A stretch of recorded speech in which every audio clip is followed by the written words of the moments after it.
right, welcome to the Prospect Podcast. Coach Schumann here, as always, with our special guest today, Dustin Adkins, and we're going to talk more football with him. As always, I have Coach D today to my left. Coach Adkins is up above. So the theory that coming in last, Derek, is obviously Debunked. Debunked. does not debunked now. It's 100% debunked. So because I was clearly last. Does not hold the water. It does not. So we still don't know what gets the person on top on this yet. That's the great random mystery. algorithm of the day. It is the random algorithm. That's it. Every day we've been trying to figure it out. It's like our strange, why is one person up on top each time versus the different? I thought maybe because the last two times I was on top and I was the last one in, that I thought that's what it was, but obviously today it is not the case, so that is incorrect. So we got to figure that out. Back to the drawing board for that one. That's the drama there. So welcome to the podcast, Dustin. We're excited to talk some football with you today. A little background, Coach. Coach has been a high school football coach for 14 years now, played football at Dartmouth, is at OLA High School in Georgia, made the move from Florida to Georgia. And before that, when he was in Florida, he was at Hawthorne High School. That's where he also played at. And so we're excited to talk to him. I think it was when he was in Florida, at two state champion, or was at the state championship twice as defense coordinator, and really did a great job there. And is now taking his talents over to Georgia, and is really in one of the biggest high schools in the state, as he told us in the precast. And in the area that football is rapidly booming in Georgia, that state is really, really. It's always been a great football state, but with the population boom and just more and more people moving there. For a variety of reasons, there's just explosion of schools and explosion of how they're developing things, and it's explosion, obviously, of talent. So, Coach, welcome to the podcast. No, I appreciate it. Thank y'all for having me. Look forward to it. Yeah, it's gonna be good stuff. Talk a little bit about your background. I dived in a little bit into it, but kind of take us on a journey of as a player, as a coach, and bringing you up to where you are today. Yeah, so originally I was born in California, but my parents are originally from Florida, so we moved back to Florida. I remember when I started playing, I've always been a larger guy. I'm like 6'7", 290 pounds, so I'm pretty big. So and it's funny, my mom's 5'5", my dad's 5'7". So unless there's a milkman, I gotta thank somebody for that. Wow. You talk about debunking. Talk about the word debunking like a theory. Wow. Okay. We got to. I got one brother. He's 5'11", so that's somehow wild. I appreciate it. I do appreciate it. But now where I'm from in Florida, so it's a one light town. You play sports year round, and I remember probably going into my 9th grade. My parents had a real conversation with me that we're not financially able to provide for college. So unless you want to do loans, you better earn it your own way. Like I said, I played football, basketball, baseball growing up, but obviously by 9th, 10th grade, I knew my meal ticket was football. I mean, they don't make me to this size to play basketball for the most part. So I kind of heavily dove into academics, athletics. I earned a football scholarship to Dartmouth, which was great, and a lot of great teammates. Great, just being able to rub shoulders with some of the people you rub at Ivy League institution was something that definitely blessed me and helped me in my career. Graduated from Dartmouth, had a great 4 years. Actually played for the late Buddy Tevens, great guy, great coach, great character. Can't say enough good things about him.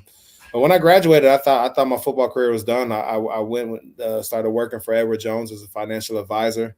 Did that for about 7-8 months, and it's just every day. The suit and tie doesn't bother me. I don't mind. But it's just sitting in front of a screen, the monotonous work. It just wasn't a passion. I was 21, 22 at the time, just looking what do I love? And football always came to the forefront. So I was like, well, how can I get back into football? And then high school football happened. I started in Orlando, and I was 22 years old. I was like, well, let me just give this a try. I started as a high school football coordinator in Orlando at Oak Ridge High School. And it's funny now, one of the coaches I worked with when I first started, I actually was the only coach from Florida I brought with me to Georgia when I took the job. So I've known him for about 17 years now. But coaching football kind of reignited the passion that I have for the game. It made coming to work fun. I don't know, just something about football. It's hard to describe, but it fulfills me, I guess you could say.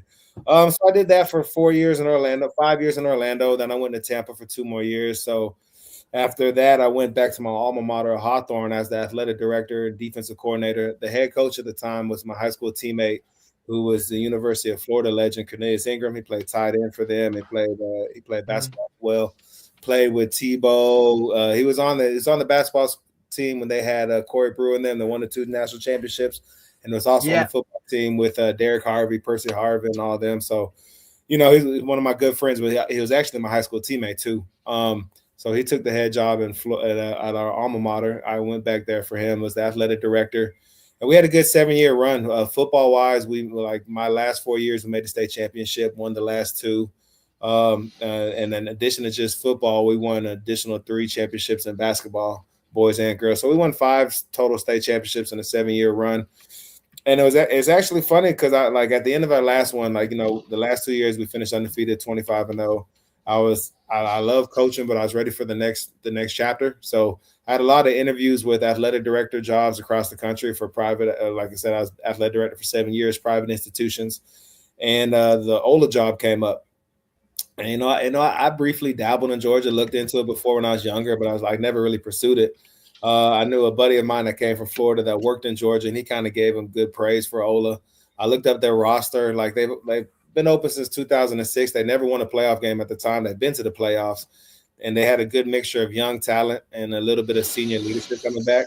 So I was like, let me just shoot my shot. I told my wife, if I don't get this is my sign to go be an AD somewhere else. But God works in mysterious ways. I had my interview and came back, had another interview. At first I got told no. I got called that Sunday. So about 2 weeks of interviewing, and then it's real funny. Like when I was about to get the job on Sunday, my last interview, I'm going up to meet with our principal and athletic director, and I get 10 calls from some former coaches I coached with. Hey, they're calling, they're asking about you, about to offer you the job, blah, blah, blah. So I'm feeling real good. So then Sunday night comes, I get a phone call, but thanks, but no thanks. So I didn't know how to take that. So I just kind of hung up the phone. I was like, all right, well, appreciate it. I hung up the phone. And probably the next day, not even 24 hours, probably 10 a.m., I got a call back. And I guess, they had a change of heart and asked if I'm willing to be the next head coach. And I was like, hell yeah. So kind of uprooted the family, been here for the last 3 years, going into year 3. But I love it. I love Georgia. I kind of regret not trying to pursue this years ago, but I also feel like, I needed some of the seasoning before I was ready to take this role. But it's been fun. Year 3 coming up, so far in 2 years, we're 20-3. We won the first 2 region championships in our school history, first playoff win in school history. But now it's year 3. And one of the reasons I took this job, I thought our 27 class would be pretty strong. So I think this is our year we take the next step. Very, very cool.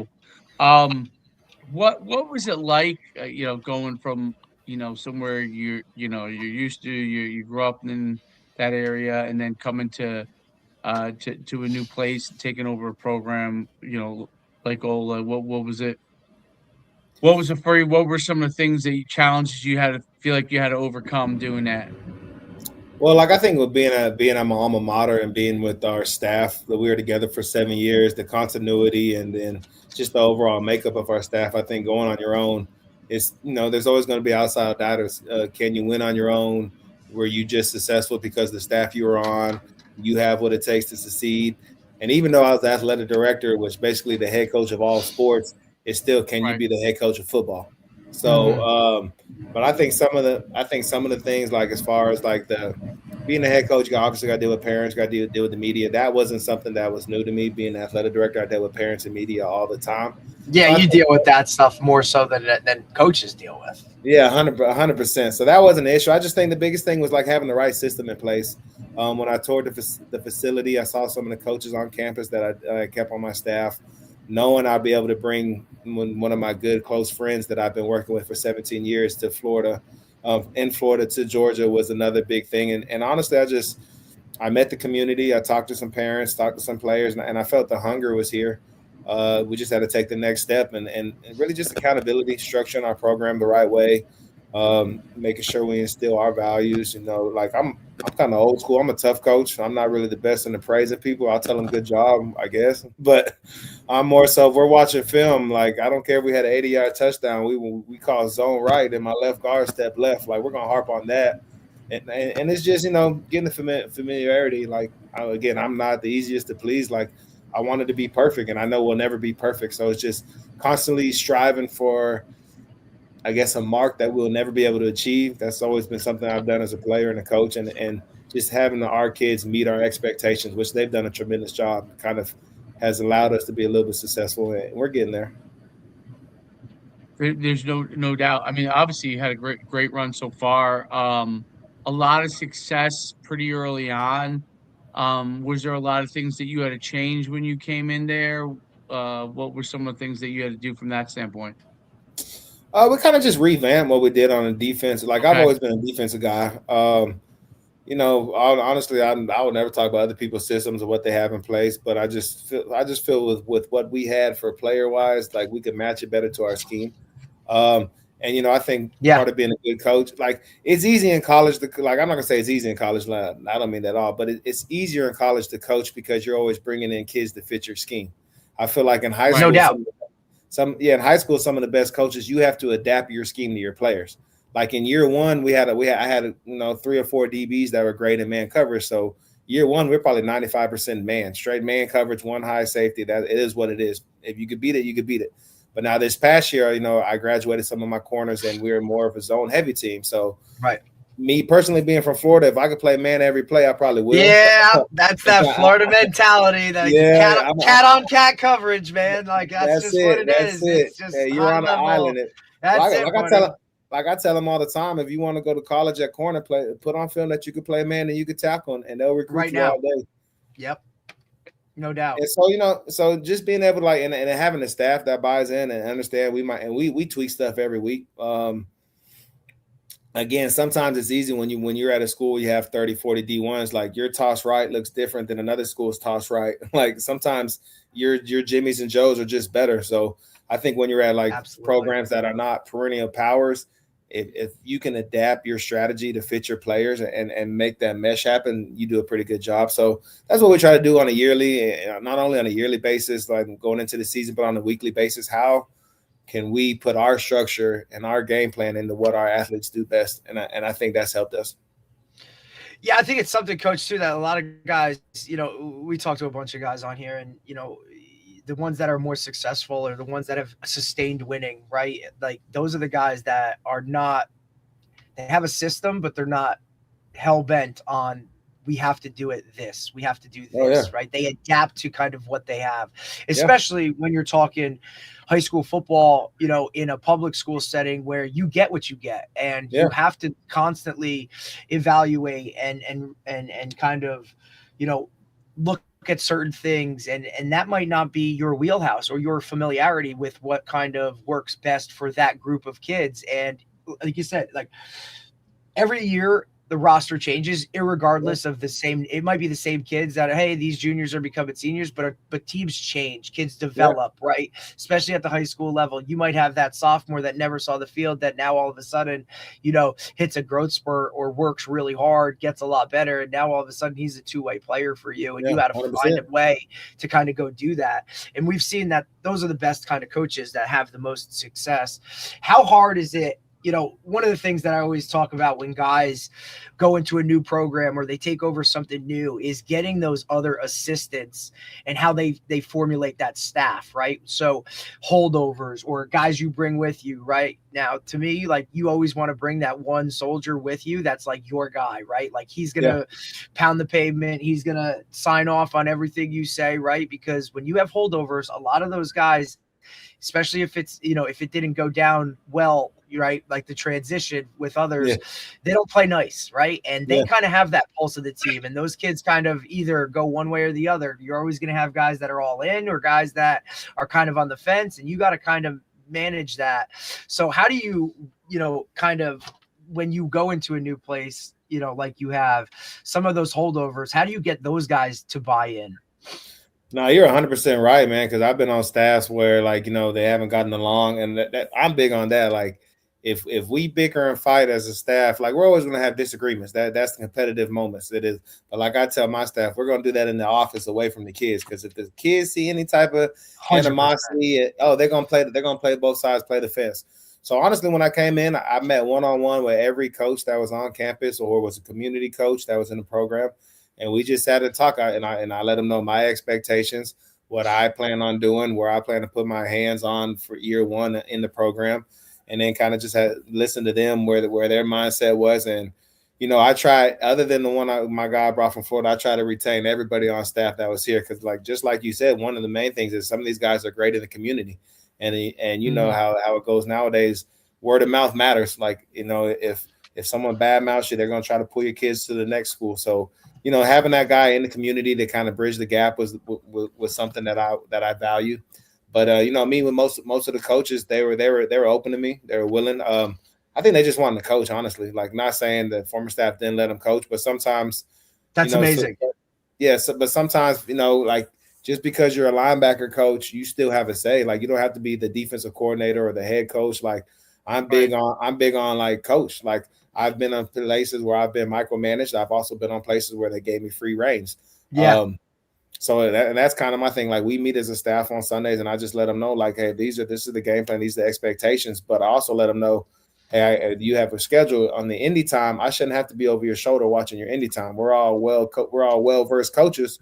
Let's do that. And I think just giving them the freedom to coach, like I tell them all the time, as long as you watch film, as long as you put in the time, and I see it, there's no input that's not valuable. Like, and I tell them all the time, some of the best ideas could come from, quote unquote, on the totem pole, the lowest assistants. Like put there's no cheating the process. Because they see it different. You know what I mean? Like they see it different. Sometimes those relationships with the players are on a different level. Because look, you're the head coach.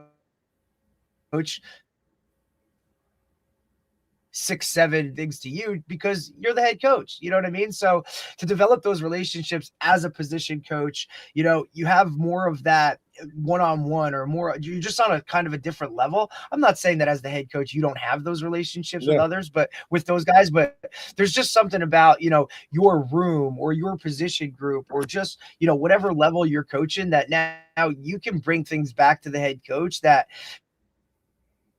because he's got so many other things going on, like now those guys can give you that input of, hey, so-and-so works really hard, or at this, or so-and-so has, whatever it is, whether it be on the field, off the field, like those assistants are pivotal when you're talking about managing that roster on that next level that it takes to kind of win on a consistent basis, and build 100%. A program that it's not, it entails so much more. And those are the first guys, right? If they're the naysayer or they're questioning it, right? Like, kids see through all of that bullshit. Yeah. You know what I'm saying? So they'll know if a coach isn't on board, or if a coach is questioning what you're doing, or if he's not working, if he's not watching film or doing any of that. The kids are the first ones to see it, and they'll tell you, and they'll write a guy off and not respect him right away. And then now you've lost a whole position group, just because guys are that way. And it's kind of, it's tough. And in today's day and age, man, when guys want to they just want to like younger guys, just want to they want to rise to the top right away, right? Yeah. Like, they just want to call plays, or they want to be a coordinator, or they're looking for the next jump. Like, man, you got to earn your stripes a little bit. You know what I mean? Yeah. Like, sit in the back, 100%. Take notes, just be quiet, kind of learn. And then, then when you can, when you've shown your worth, then you can kind of chirp a little bit and talk to, and let guys know kind of what's going on. But they're a key part to it. 100%. Like I'll say year one, like, I had a position group, they kind of got turned off by their position coach. And, it's just, and, he's not on our staff anymore. But like you say, like, if you can't relate to your players and your group, how can you run a bigger part of the team in general? Right. And also, I look at it, like you said, assistant coach is kind of like a school and a principal. Like, as a head coach, I always feel like I was a player coach, but like you said, it's different being a head coach. See, they treat you like a principal. And, and so when they could call to my office, we could have a great conversation. I could tell them they're getting an offer. They're always going to come in here a little reserved, a little nervous. Just Hell because, yeah. Did I do something wrong? Yeah. So I guess from being an assistant for all those years, especially being a coordinator, like, I understand the willingness of kids to open up more to their position coaches, to a head coach. And again, if you have a staff of people you can't trust, then some major things might be getting told to them, and it's not getting brought to your attention. So no I doubt. say, like, And we talk about vertical alignment all the time. You know Yeah. what I mean? Like, it's got to be like what's coming out of your mouth has got to be the same thing that's coming out of the coordinator's mouth, that's coming out of the position coach's mouth. Everybody's got to be looking towards the same goals with the same morals, values, all that culture stuff that gets thrown around. You know what I mean? Like, it's got to be preached from the highest to the high to the, quote unquote lowest to the low. And whether that's, your student managers that are whatever, and like, they got to be bought into, Yeah. you know what I mean? Like, cause it just takes that one naysayer, right? Or somebody questioning it to now all of a sudden, like, here's what it is. And now, you're down a negative road. And you see a lot of that. Unfortunately, it kind of works from the inside out, but I've always said, like, an assistant coach is, the way his players play are an exact, like, a direct correlation is to what you are. So the way you coach is how they're going to play. Right. So, like, you want your position group performing at a certain level or doing things a certain way. Well, then that's on you. And I don't want to hear about, like, oh, I only have 15 minutes of individual with them or whatever that is. Like, that's nonsense. You know what I'm saying? Like, be invested in their lives, like, know who they are. Right. Like, coaching 101 is at least know everybody's name. How many times do you see a guy that's like, he doesn't even know his kids' names, right? Or whatever. It's like, man, like, that's some of the. That's why I tell younger coaches all the time. I said before, like, even when I got here, before I even coached, before I even said anything to them, I just sat back and tried to learn them. Like, if you want kids to play hard for you, if you want kids to run through the wall for you, you better build that relationship, and they better know it's genuine. Like, relationships matter. Like, and I know people say that all the time, build relationships, but a lot of them don't take time to do it. But when kids genuinely know that you care and you have their best interests at heart, you could coach them a lot harder than you can if they don't know you're all in. And like I said, like, I get on my kids from my star players to fifth string JV. They all get, and then you hold everybody to the same standards and the same accountability. There's no grumblings. There's no dissension. These are the standards. This is how we're going to run the program. Let's get it done. And it doesn't matter if you score all the touchdowns or if you don't score any touchdowns. Standards are the standards, and that's what we've been fortunate enough to set in the last few years. As far as, like, a program is and how your program is structured year round, like, take me through a little bit of that. Like, you guys have like, some of the places in Georgia now, like, you're able to have, like, football class or whatever. Like, are you talk to me about, like, kind of that structures as far as how you're able to go through the development process with them? So first period, we have my football period. So every day I have my main varsity guys that's in with me first period. Now our school starts roughly at like 8:15. So what we do is we bring them in at like 6:45 in the morning. So like right now in the off season, we come at 6:45 and we live from about 6:45 to about 8:15, 8:20. So they have enough time to go eat and get ready for second period and so forth. It allows them, because we have a lot of kids that play multiple sports. So it allows them to come in and get their lifts in and work out without taking away from the other sports. I mean, it's a little bit of a sacrifice on them. It's the same thing as me and all the coaches. We can easily just stay after school and do it. But I'm like, if the kids are willing to sacrifice an hour and a half to 2 hours to work out and lift weights, we're going to do it as a staff as well. So we do that in the off season to allow them to play multiple sports, because I'm big on playing multiple sports. Again, I did it growing up, and I'm not really into this. Like, you're going to be specific on one sport. Like that just wasn't us growing up. So that's how we do it in the off season as far as workouts and everything. And then twice a week we'll go out a position group and we'll do our stuff. But in season it's kind of the same setup. We still show up at 6:45 in the mornings. Now off season we live 4 times a week. In season we probably only live twice, just maintenance workouts. But we use that same time that we have built in the morning. We'll watch film. We'll put in our walkthroughs.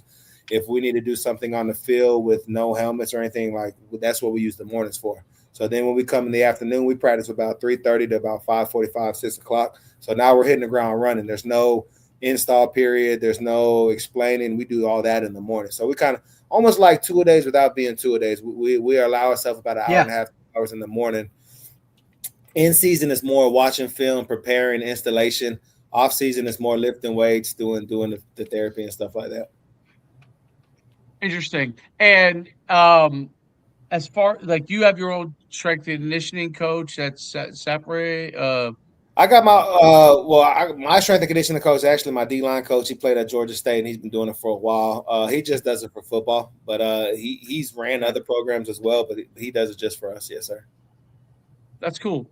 And then as far as like what you have your kids do, like do your kids play like 7-on-7 in the off season? Do they do those kind of things? Or are they focused more with They do some do 7-on-7, some do like individual skill work. Like I'm not too big on like trying to like tell them what they can and can't do. As long as you're being active, I'm cool with that. So yeah, like obviously 7-on-7 is the new craze the last few years. So everybody wants to be on 7-on-7 teams, be on ESPN, jumping in foam pits and whatnot. So I have some that do that, and then I have others that just do specific training with trainers and stuff. So it's just a combination of both. Yep. Does that make it so it's interesting. So you kind of hands-off approach, like as long as you're doing the work that we got to do with our team, you're not worried about what they do. You're cool with it for the most part. You try to guide them in that direction. I'm just curious because everybody's different. It was a little different. Like in Florida, I could run my own 7-on-7 and won't be an issue. But like in Georgia, as a coach, I can't run a 7-on-7 because if I run a 7-on-7, so it's I got to be a little bit more hands off. And also in the it's considered like almost like recruiting, right? Yeah, so like it's an undue influence. So if I do a 7-on-7 and any kid comes to my school that was on it, they're gonna say that's undue influence. So it's that, and then they're also in the offseason, there's a 4-on-1 rule. So anything with more than 4 players, you can't have a football. But if there's 4 players and 1 coach, you can have a ball. So they kind of hamper you a little bit. Yeah, that's interesting. So, I mean, look, it's different. Jersey, it's hey, once the season ends, like you can't have a ball or deal with them in any way, shape, or form when it comes to that until the end of track season. So probably second or third week in June, it's literally hands off. There's no spring ball here. There's none of that. Like you don't have any of it. So weight room is only really kind of your thing that you could do with guys. So the rules, and we talked about it from state to state, are totally different. Whereas in Florida, you could literally have your entire team as a 7-on-7 club and go. And I think the biggest thing for the offseason, again, we're talking about teenagers. I don't want to burn them out. Like if they're with me 3, 4, 5 times a week, by the time it gets to the summer, to gets to the fall, my voice is going to be like something they don't want to hear anymore. So like I said, like other than lifting 4 to 5 times a week, which that's mandatory, like we'll get out position group wise 2 days a week and do some bag footwork drills, just little stuff like position specific drills. But for the most part, I try to give them that time because I know we'll start up spring in May and we'll go from May to the summer to the fall, and they're going to be hearing a lot of me. So I try to give them a little bit of lesser of my voice over these last few months. Great point. How about multiple sports? Do you have kids play multiple sports? Is that something you're an advocate for? I'm curious what your thoughts are from that standpoint. Look, I love for kids to play multiple sports. But I'll be perfectly honest. Sometimes coaches of other sports don't understand the value of lifting weights. And coach, you're preaching to the choir, man. You are preaching like it is just unbelievable. Man, I hear basketball kids talking about jump shots being effective. I hear baseball kids saying their shoulders and stuff. And it's like I try to tell the coaches, I said, I don't care if they go to college for football, basketball, baseball, soccer, water polo, whatever sport you play in college, you lift year round. Like, I don't care what it is. It could be an individual sport or it could be a team sport. Lifting year round is the precedent of every college program. So I said, if they play basketball, baseball, you should be thanking me because I'm working them out in the morning. Yeah. Still going to your practice without missing any day. And I'm also not an anal coach. Like if our baseball team's in the playoffs, I probably won't have them touch weights that week. It's playoff time. If I have a basketball team in the playoffs, same thing. If it's a big game, like, all right, you're not gonna do a heavy cleans, heavy squats, and go play a region championship basketball game today. Like, we're gonna work together. The problem is the together part we struggle with sometimes because there's so many coaches telling them don't lift, you shouldn't lift this, you don't do this. I shit you not, I had a JV kid tell me his baseball coach told him not to lift. I said, you're JV baseball though, like. You're JV, bro. Like, who can? Make it make sense. So, I don't mind multiple sports, but it irritates me sometimes where we make concessions. Because again, I could be that football coach. I could be that football coach to say we're not going in the morning. I'll see you after school from 3:30 to 5. Oh, and if you have another sport, you better decide which one you want to play. I could be that guy, but I don't want to be that guy. So it's just I think sometimes I've been at programs where sports and the coaches, they understood it. I've also been at programs where like basketball's like, don't take my kids, don't touch my kids. So here, mine play multiple sports. I don't mind. Every now and then you do come across the coaches that you got to explain the value of the weight room to. I think that's wherever you go though. And it's same thing. I do track as well. And then you have, I don't know, like so many people tell me about lifting weights, and it's like, did y'all play in college? That just so my biggest thing is, all right, what sport is it? Go to a college campus and tell me they don't lift year round. And if you could do that, I won't. Golf programs lift, man. Yeah, like, you know what I'm saying? Like, there's not a strength. It's that we talk about this too. Like, a lot of coaches coach the way they were coached, and if they're not knowledgeable on, or just really kind of don't care, or everybody just associates weight room and lifting weights with football specific because it's the biggest group and it's always kind of been that way and guys have always done that and whatnot. And then you see other teams that literally it's not a part of it at all, whether it be in season or off season. Right. And it's to me, it's mind blowing that in 2026, you still have coaches that can approach it in that manner, but they do. I mean, shoot, I put a tweet up the other day about like if you're a coach and you don't let your kids lift, like, you know, you're a clown. And like I had so many people, like a lot of people for it, like, especially mostly football guys, but I had some people like, well, you shouldn't be max lifting every day. I was like, well, if you're max lifting every day, you're not in a weightlifting program. You're you're ego lifting at this point. So they don't do the due diligence to understand what we do. And it's Well, I think that's part of it too, right? It's because they're not willing to do the research to put together you know what I mean? Because most schools don't have a full-time strength and conditioning coach, right? Like they don't have somebody that's doing it. So for them to now have to go and put together a program and figure out, or look, hey, now you have to like watch them in the weight room, right? And oh, well, I'm not getting paid for that, so I'm not doing it. You know what I mean? Like there's so many other angles I'll take it one step further here. I tell any coach, I say, I don't care what sport they play. I don't care if they play football. If they want to show up at 6:45 in the morning, meet me in the gym, they come lift weights with us. I said they can do our workout program because, again, our workout program is not specifically structured for football. Now, I make us clean twice a week and we squat twice a week. That is more so for football, but those are explosive movements. But I tell them all, I don't care if it's basketball, baseball, water polo. They don't even have to play football. If they want to come in early in the morning and work out with us, they can come do it. I don't need the coach to be there. Like we have enough coaches in there. And it's an open invitation to the entire school. So it's like there's no excuse for why your kids can't work out unless they simply don't want to. Right. Yep. No doubt about it. So I'm curious on with you know, it's amazing to me like with how some coaches still think about things and it's wild. It really is. Facts. Yeah, it is. It is.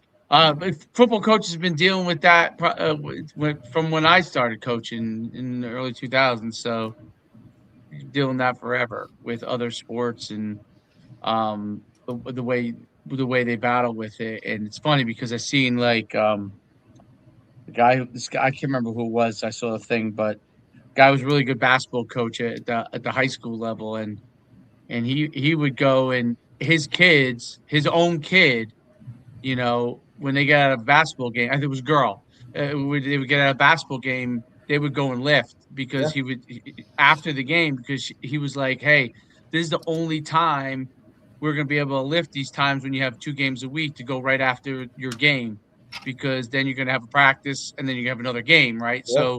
So doing it right after your game, they would get in the lift. So it always strikes me, because if it's their own kid, like their own blood, you better believe they're gonna be lifting with them. Yes, you know what I mean. Yes, 100%. And it's kind of like I tell parents, like I feel sometimes athletes don't want to sacrifice anything to be great. Like I was told a long time ago, there's 3 things when you're an athlete. Like when you're in school, there's academics, there's athletics, and there's a social life. And I was told a long time ago, you only have 2 of them. And that's kind of what kind of molded me. I was like, all right, you know, I like to be a social butterfly, especially when I was in college and everything. But at the same time, like, I can only pick 2 out of 3. And if I don't have the academics, I can't play. And if I don't have the athletics, I'm not here. So you gotta be willing to sacrifice something. And like I tell kids all the time, like, you're a teenager, man. What you think is fun, like go Go be a Division I athlete and tell me how much fun you have in 4 years.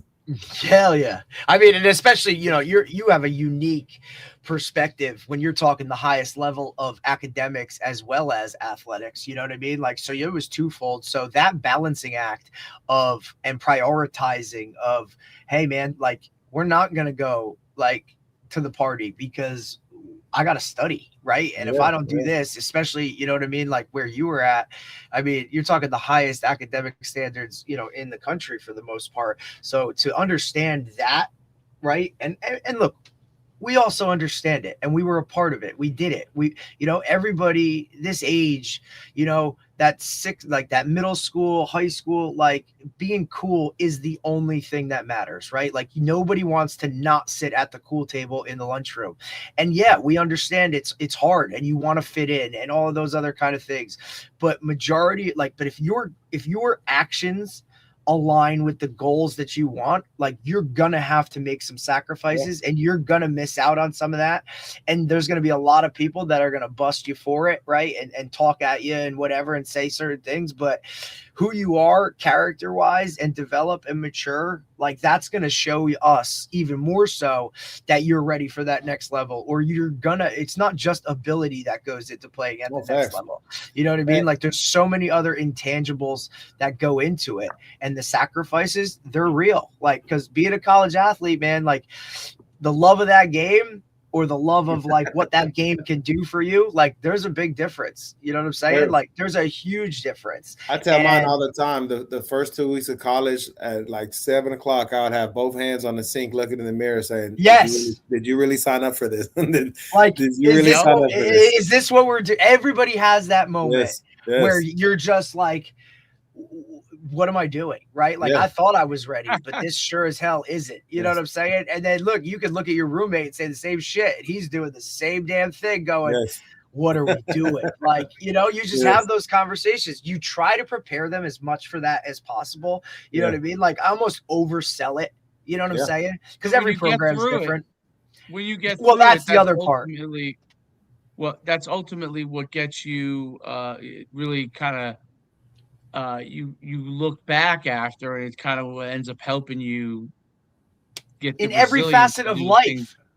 Now I'll say this though, it probably would have been a little easier to look in that mirror if we had NIL in my day. I'll just say that's true. That's true. It'd have been a little easier. And that's also like, Coach, it's great that you bring that up, because although that might build it, all the old heads want to bag on some of these guys. Yeah, like all the old heads want to bag on some of these kids that are like, transferring or jumping ship or getting paid, like, for going and doing whatever. Well, I try to put myself in their shoes. And as an 18-year-old kid, if I'm going to get a bag, I mean, hell, we thought, like we Dave and I have said this a bunch of, we thought $500 Pell Grants were like, we were money in the bank. We thought we were balling up, like we were rocking, right? Like, we got a new jumpsuit and we were happy as shit. Like, but these guys, you know what I mean? Like they've been raised a different way and they're inserted into a world. So I don't know what decision I would have made. Like, had I not, if those opportunities would have come with NIL or transferring here, like, oh, well, why doesn't he just battle it out and, stay there and do whatever? Some of this is life-changing money for some of these kids where they may never have this opportunity. You live in your time, the time that you're in. You know what I mean? People live in the time that they're in. When the time that we were in, that's what we knew. You know what I mean? The time that they're in, this is what they know. So there's no doubt. It's hard. It's always hard to, it's just same reason when people bring up things in history to me. You know what I mean? Like, dude, I'd like to think that I make great decisions if I, now that I have the information that I have, you know what I'm saying? But like, if I lived in the 1700s, would I have made the same decisions with the information I had? Exactly. There's no doubt. I mean, that's why there are some people, like, I would say, like, oh, was George Washington great? Was Abraham? Yeah, man, they were making decisions that were in most cases really wildly unpopular. Yeah. Probably wild, like, and even if there was a good amount of people that were popular with it, like agreed with it, like the pushback on the opposite side was super heavy, right? So you need to have certain levels. So everybody lives within their own time, and like everyone loves to revisit. And I bring that extreme example because like it's easy for us Yes. who lived in a different time to judge them, and you do have your thoughts about it because things worked a certain way for you, but the kids today don't know that. They don't know, like, And my thing it's is, just like they listen to different music than you do. And they like most of the songs that they listen to, I wouldn't listen to, yeah, right? I tell them But that all like, the time. yeah, like I listen to, like, if I talk about, like, with hip hop, I'm like, oh, Tupac or Biggie, like they don't even know half of them No. are, you know what I'm saying? Yes, yes. So like they're like, what? Like that's old school. I'm like, wait a minute, it is? That's old school now? Yeah, Like, yeah. I feel the same way, but I also so feel like, it's and even with yeah, the kids transferring, they have issues with that. Like, if there's regulations in place and they're breaking them, we could be mad at them. But like, how can you be mad at a kid that's doing something that they're allowed to do when at the same time as adults we job hop every year if it puts us in the best correct. position? Like, if sometimes talk about kids chasing bags, as adults we take jobs because we get paid more. Like like it's almost like a catch-22. They can do it, but we can't. Like, they can't do it, but we can do it. It's like, Right. if you want to regulate what they do, like, how can you? And same thing when coaches get mad at kids transferring. Like, don't get me wrong, every high school loses kids or gains kids. It is what it is. But as high school coaches, we transfer too. We leave a school. We leave yearly. If we, like, some people leave on a yearly basis, some leave every other year. Mm-hmm. It is what it is. But coaches leave, and it's like nothing negative could be said about them. And the kids do the same thing. And sometimes I hate to say it, like, kids transfer because, sometimes they'll go to a school that has better exposure, and it is what I hate to say. There's the old cliche, like the old head coach are gonna be like, talent, they'll find talent anywhere. Yeah, they will, but it's a little easier sometimes to get found at certain places than it is at other places as well. And in today's world too, right? Like, yeah, there's more of an opportunity. Well, they're also that I think is one of the big things. There was no mobility, like who you surround yourself with. I always say, like, like when I was coming up through high school, like I lived in a small town. The team I played for in high school wasn't very good. I went and got a Division I scholarship to UConn, but like, and people were like, well, if you went to so and so. I really didn't even know. I remember when my father told me when he was like 80 years old, he told me, oh, by the way, I had to tell you, but I didn't tell you at the time because I didn't really want you going, I didn't want you to go into a pro school, but the pro schools were recruiting you. He told me this when he was 80 years old, by the way. He said the pro schools recruited you and told me that you wouldn't have to pay anything because they didn't have any money. I was like, nobody even presented it to me. Like these weren't even these weren't options. But it's like it's like you said earlier. People played for their town for the most part.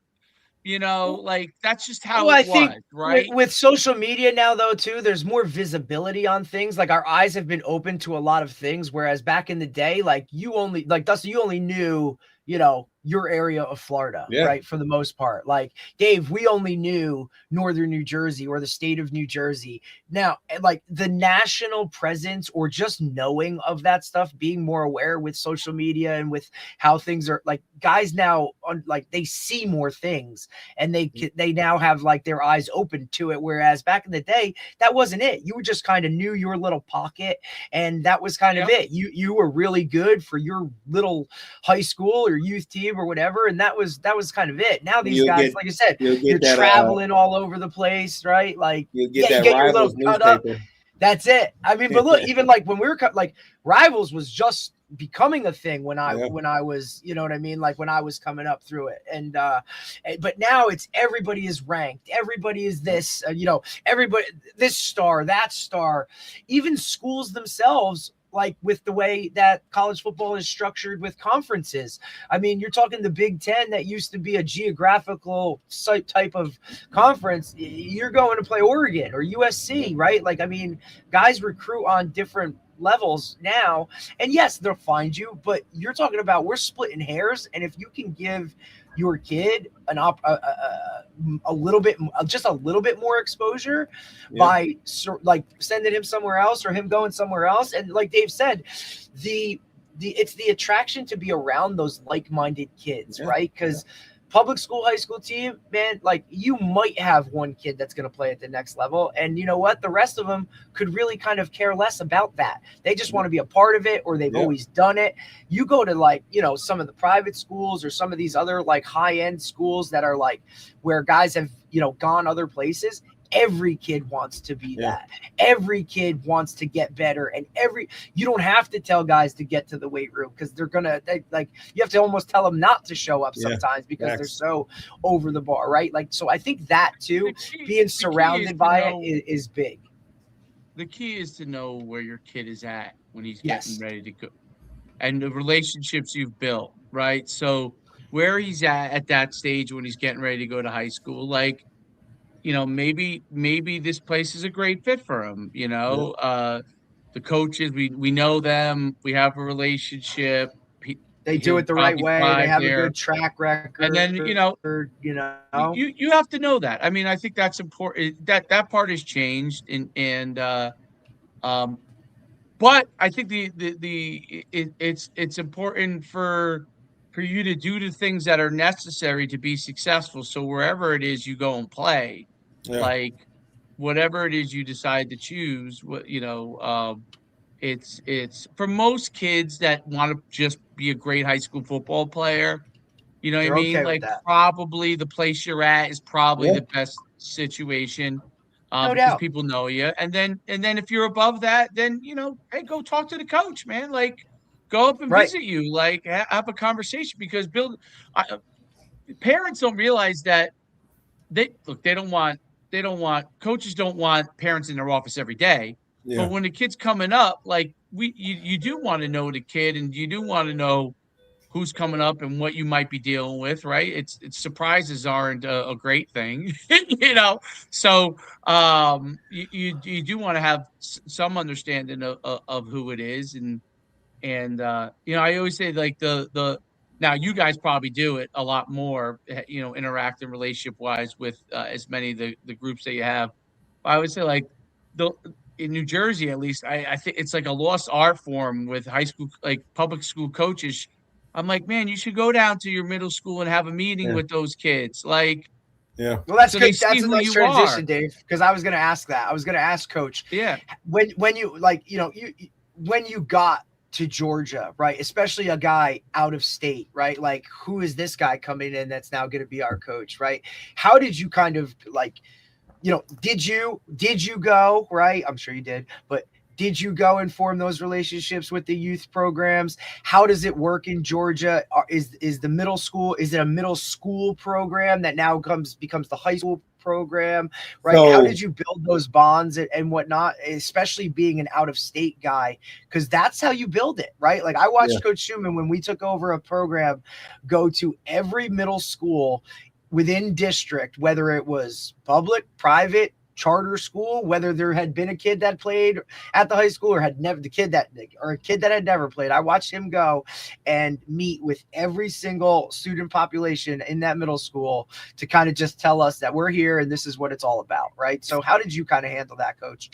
Probably the first week I met with the middle school coach. And it's funny, like where we're at, I have a son that goes to the middle school, and they just walk right over to the high school. That's how close we are. So, you know, we met, kind of like let them know, hey, this is how we're going to, our offensive, defensive philosophies. I told them, you know, we could meet more, we could learn stuff, like, because my goal, kind of like you said, what we're teaching in middle school, I wanted to be accompanied like something like a small learning curve of what we're doing in high school. I don't want them to have to come up to high school and learn a whole new terminology. Yeah, close that gap. Yeah, 100%. So we did that. Also, I encourage them, like when we have practice, they get out a little bit later than us. Like, so normally when we have practice, they'll get like half of our field. I let them use like 20 yards on our field. But I also like say, hey, before you start, just take 20 minutes and watch what we're doing. Like, I don't mind if the kids come, they're behind us and they're just hearing our offensive terminology, how we're teaching. Same thing on defense, our defensive terminology, how we're calling formations, calling plays out, just to kind of get that rapport with them. Also, our 8th graders that are going to become 9th graders, I have them lifting with us now. They're allowed to lift with us. So that's kind of bridging that gap.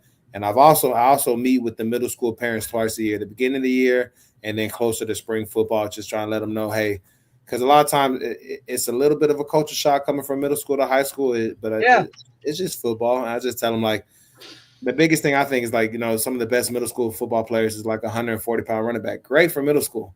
I said, but I got my defense is nothing but 200-pound linebackers. Like, I have to tell it's just having them understand expectations. Like I had to tell, I had a mom one time, her son was everything in middle school. I was like, he's 140 pounds. Do you think for 10 games he could run the ball 15 plus times against the kids that like these? And I just showed them, like, our kids, like, it's just the maturation standpoint of the body that they don't understand. Like, a lot of times in middle school, some do, but a lot of times in middle school they don't lift weights, which is it is what it is to me. Like, I think obviously I believe I started lifting mine in 7th grade. Like, everything before 7th grade is just calisthenics, push-ups, sit-ups, stuff like that. We don't really touch weights till 7th grade. I don't know why. That's my mindset, kind of how I was raised. It is what it is. But same thing with them. So, like, 7th, 8th grade, now let's start lifting weights. Let's start getting acclimated, understanding lifts and everything. And so they see me all the time. I always go to their games. They see me at their school. Like I said, I just walk right across. Visible. Yeah, so just being out and about. And you're sure as hell not easy to miss, Coach. You know what I'm saying? So shit. I mean, Dave, like, he goes stand out no matter where he goes walking around, I mean,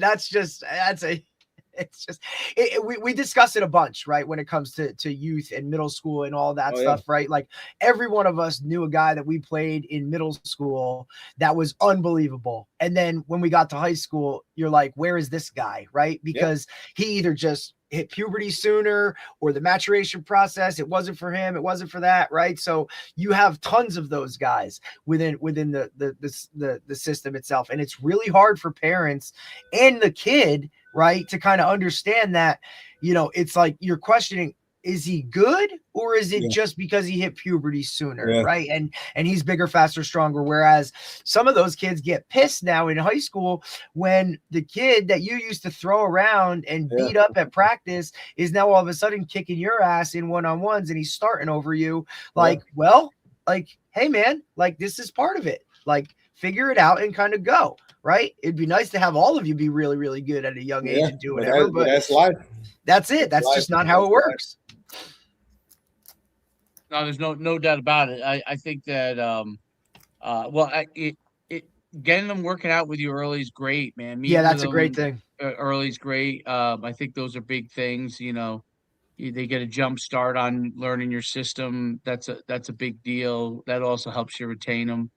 Do you lose a lot of guys, Coach? I don't mean to cut you off, Coach Shu, but Coach, do you have? Is there I guess I want to, like, because here in Jersey, like, there is a pull for guys to go to private schools based off of some of the schools that we have. It's a little more so up north because that's where kind of the bigs are. But when it comes to Georgia itself, like, public school, private school, like, I know in Florida, like, like, it's just based off of, like, the guys that I know down there, like, they're at private schools, but there are public schools that are just as, you know what I mean, that can just, dial it up as well. I'll say the that in Georgia? The main difference when I was in Florida, Florida's the wild, wild west. Like, it's your crazy. address, it doesn't matter where you live. None of that matters. Like, if you want to transfer, you could transfer. It is what it is. Like, and I'll be honest, like, and play the next week. Like, and we benefited from transfers where I was at in Florida, but also, like, we didn't get them right away. You build sustained success and they come. Like, I'm a firm believer, if your program is a perennial winner and there's not too much negativity about it, kids are going to find a way to get there. Now, I say in Georgia, they have a little stricter rules on transferring, so it's harder to move schools here in Georgia, which I do like that. But there's still bona fide moves and stuff that happens. I've been here going on year 3. I've lost 3 kids to transfers, 2 starters I lost to transfers, and it's just bigger schools just coming out, like, I'm not gonna say poaching them. It's just bigger schools just reaching out to them and showing them some bigger school stuff. And I lost 2 kids to those, but I've also gained probably about 4 or 5 transfers in my 3 years here as well. So whatever I've lost, and gained. So, and Coach, and that's what it is. Well, success you're going to get, guys. I mean, you have it success. Guys are going to come. And that mindset too, Dave, right? Like, that mindset, that approach to it is like, hey man, if you want to go, all good. You know what I mean? Like, you're not, like, sitting there pounding the pavement, or you're not calling the Georgia State Coaches Association, or, like, you know what I mean? Like, because I think we deal with that a lot, like where we are now, right? I think think they're kind of behind in that world. They still kind of feel like, well, that's nonsense. That's bullshit. Like, like you can't be taking our kids, or you can't be like, to me, it is what it is. If you don't want guys to take your kid, like, just get better, right? Like, yes. So that they don't want to leave, or they're not looking for something else. And I understand that there are some benefits or whatever, but I think the schooling system has a lot to do with it too. And David and I have been talking about this a lot, like lately, with, the academic side, or just the approach that the school has. I mean, look, you went to Dartmouth, right? Your GPA coming from a certain high school, irregardless of what it is, right, at that level, like, they're going to take somebody who comes and has that GPA that's more of a, like, coming from more of an academic school, the classes you're taking, the actual rigor of what that kind of curriculum is within that high school itself. So sometimes parents don't realize that stuff, like, factors in or matters, like, when guys are looking at it on a bigger picture. So yeah, some parents may want to send their kid because he's going to get a better education. There is a few people like that still kind of look to college as like the academics matter, But and I'll just say, like, resources have to match the expectations, because majority of the time when you lose a kid or a kid transfers out, they're transferring to a school that might have more resources in place.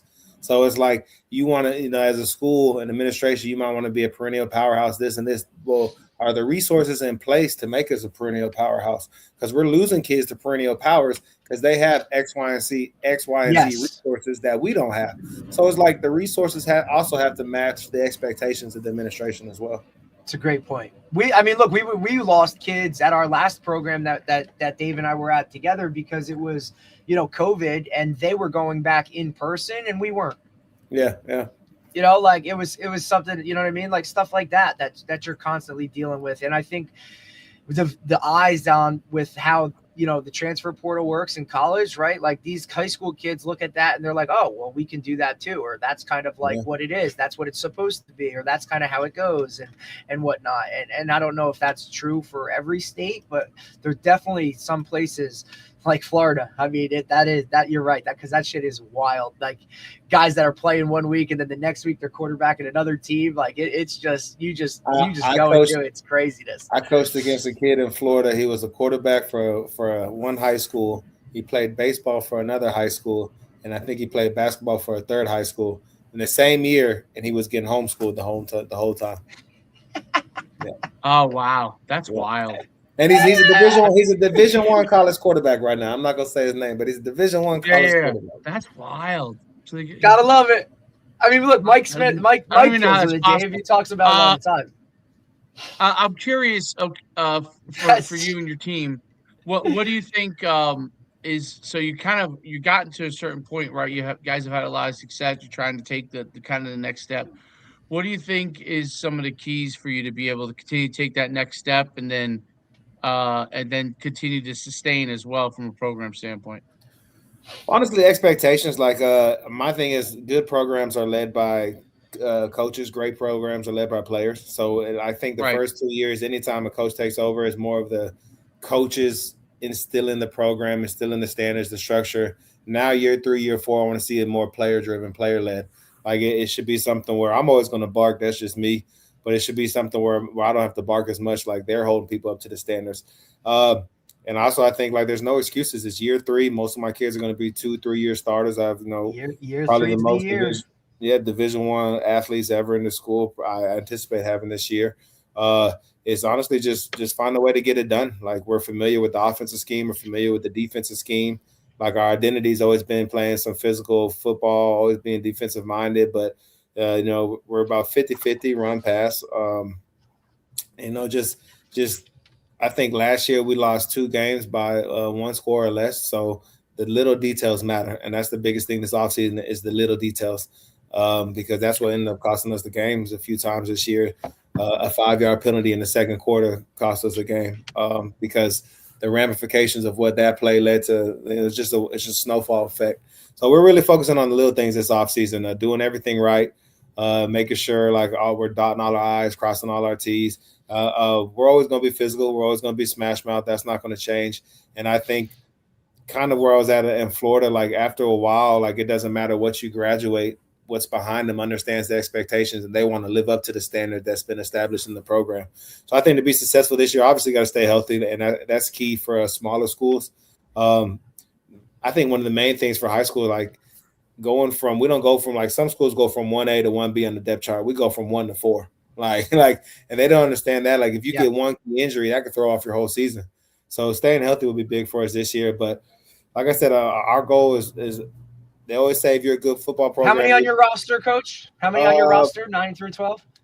We have about I was just curious. About 80. So I got numbers, but And you have 80. All three. Do you have all three levels? No freshman, just JV and varsity. JV and varsity probably closer to 90. So closer to 90 on varsity. I dress about 50. I could dress all 90, but I make them earn it, so I just dress my top 50. And then also just staying healthy. Yeah, staying healthy. And our goal is, like, if you're a good team, you're practicing on Thanksgiving. So I hope to ruin some parents' travel plans this next season.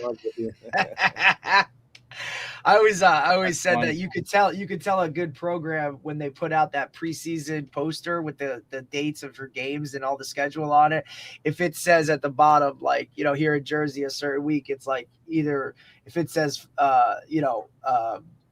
week 1 for NJSIAA playoffs, like, okay, you're in a good spot. If it says consolation game, you might want to revamp that poster. Because senior night, if the last date's just senior night, that means that's all your expectations. Yes. Yeah. And that's hard to gauge, but that's also that, you know what I mean? And I'm always curious. I always ask numbers and how guys break it up, right? Because to me, that sub varsity or that JV, like, they're so pivotal, because not only are they your up and comers, but they're like what are running scout, and there are what, like, if they're not there, they're not bringing it, and they're not like bought into it, are they going to give a good effort enough to make those varsity guys better during the week? So if you don't have, to me, one of your key hires needs to be the JV coach or the guys that work with the JV. Like, that can't be like a bona fide punishment for those guys, because most of them look at it like that. Like, why do I have to go on Mondays and kind of do all this work with less, and we don't have practice? You can make every excuse for why your JV team isn't good, but it's not about wins and losses. It's about development. How do those guys get better,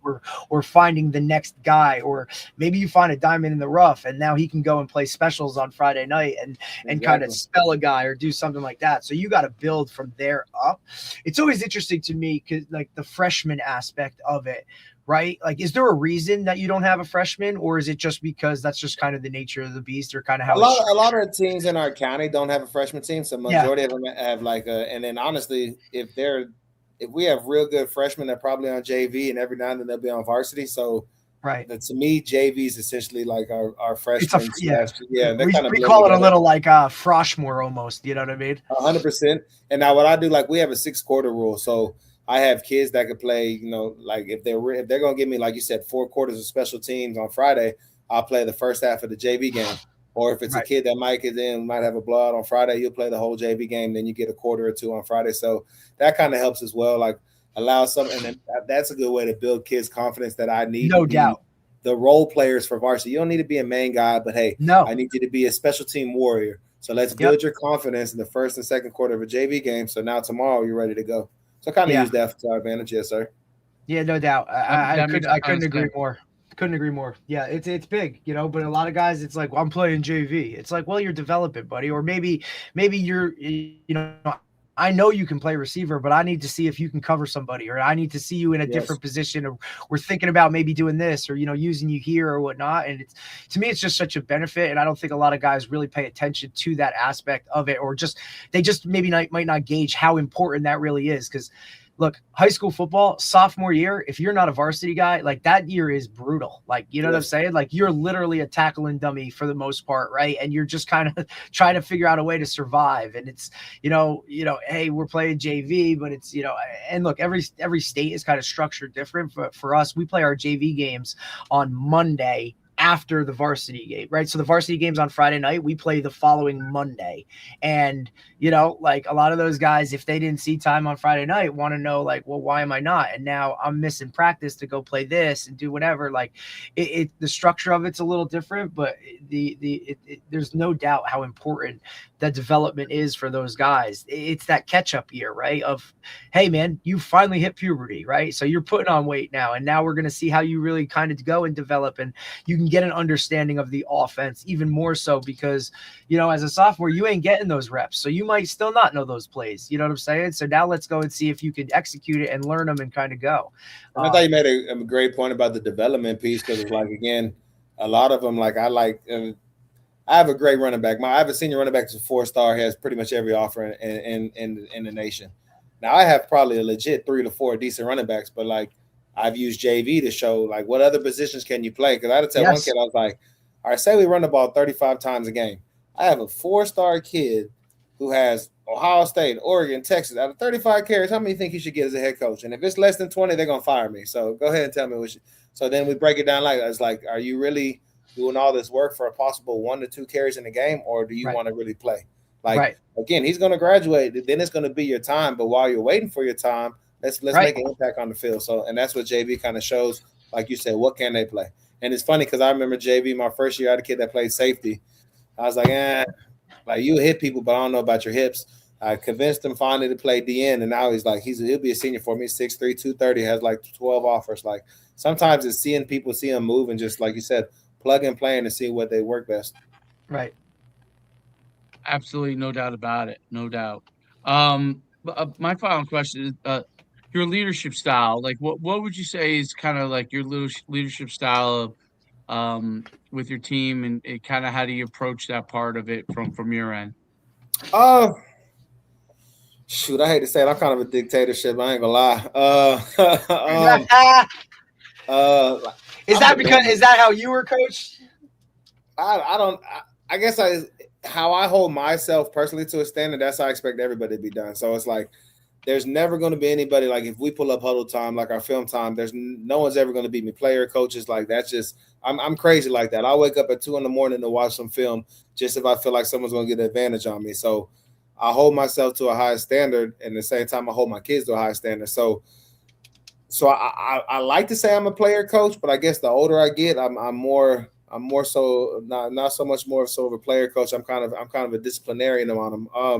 Like I said, we focus on the little things. I love them to death. We're gonna have fun, but if we can't have fun while we work, we're just gonna work. So leadership wise, I always try to bark first, but I also have a senior group of leaders that I kind of go to them. Like if something's going wrong or if I want something adjusted and it's not something that I have to immediately address, I'll pull my core group in here. I'm like, look, I know this X, Y, and Z. I need it fixed. How are we going to fix it? And we come up with a plan. So like I said, my main thing for year 3 is I wanted to be more player-led, player-driven.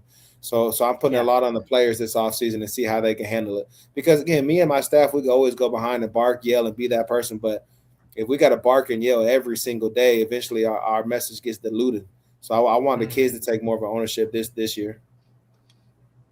I think that's a great point. I think it's important, for them to eventually take ownership, like you talked about earlier. And it's important, obviously, that you have your established way of doing things, and that everybody follows within line that, so nothing deviates. It's great having you on. I will say, when I hold myself to a high standard, my wife, right? I have a daughter, she's 4.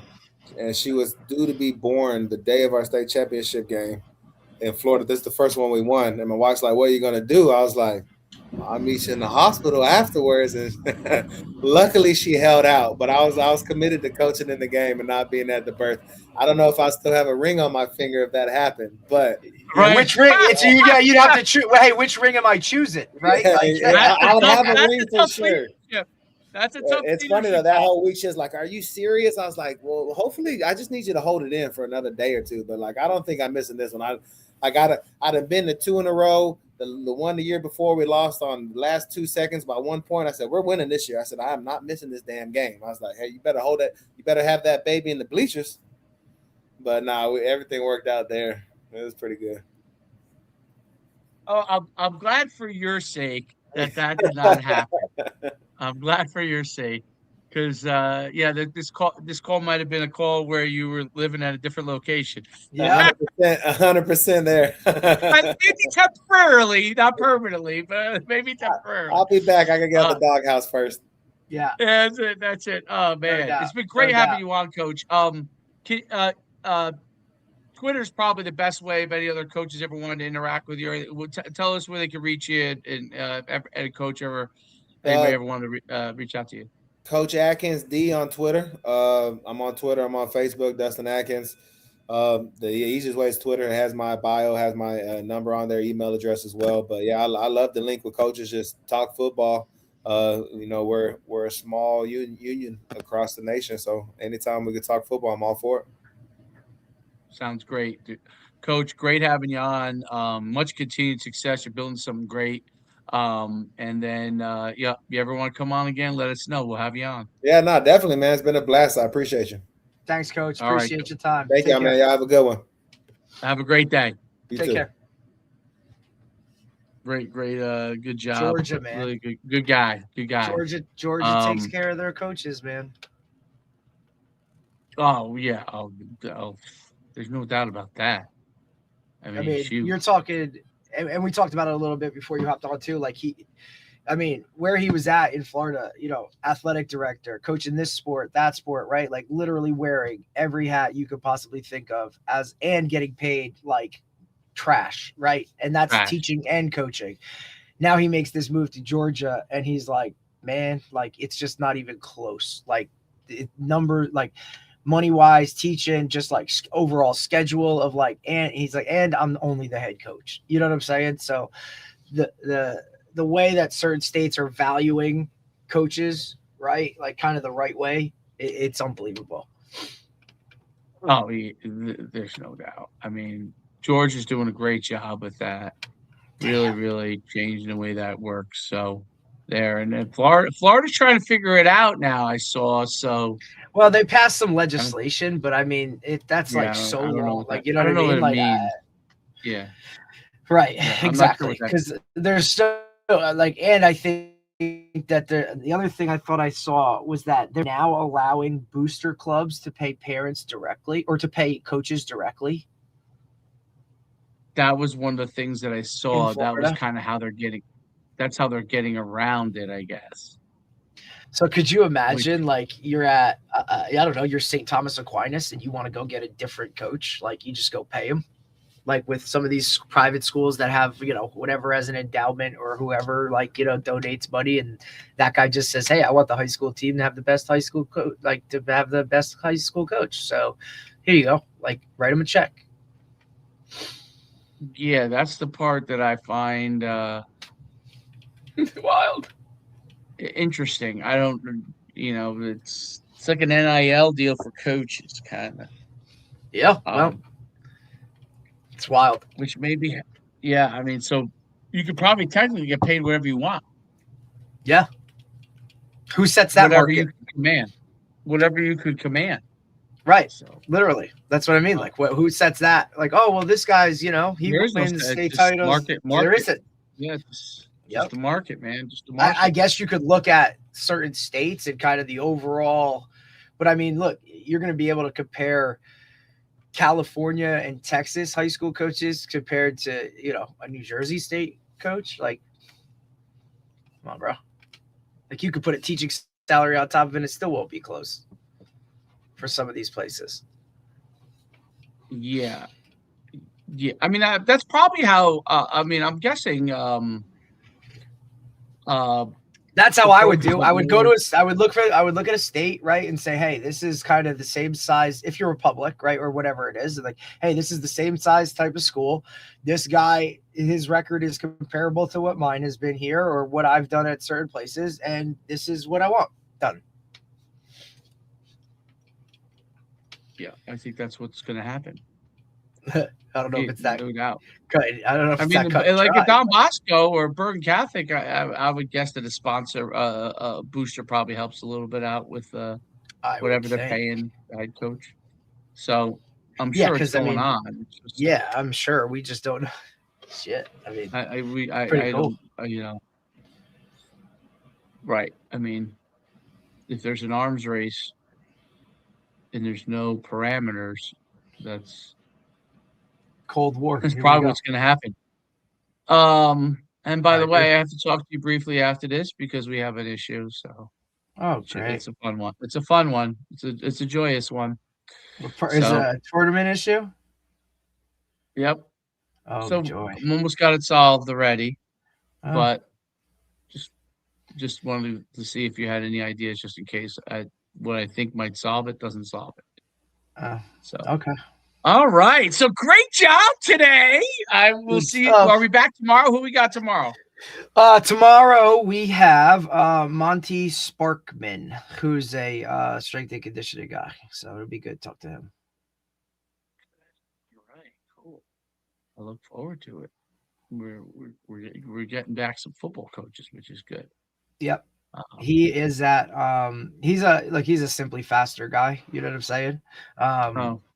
Haltom High School. Haltom High School. Okay. Cool. So, sounds good. Sounds good. We look forward to it. These guests are great, man. I'm just I think I'm curious. Let me just see before I jump off here. If it did, I think it did. Let's just say it's still fantastic. It's still loading like the latest guys as they get up there. So that's great. That's awesome. Yeah, it's still doing it. Let's see. We did Zach Goodman was a couple episodes ago. Yep, it's great. Yeah, Goodman was Friday. What's that? Yeah, so Goodman was the only one that isn't shown on our website yet is the one that was yesterday. So it runs but that's pretty good. Yeah, the website, I have it running a it's called a cron job for any techies, but basically it runs a scrape each day, or maybe I can't remember if it's each day or every 2 days, but like it scrapes what's the latest one, boom, puts it right in there. So that's great. So Cool. anyone who misses and don't want to navigate YouTube, you can just go right there. So right. Awesome. All right, cool. All right, till Cool, tomorrow. Later. See you then.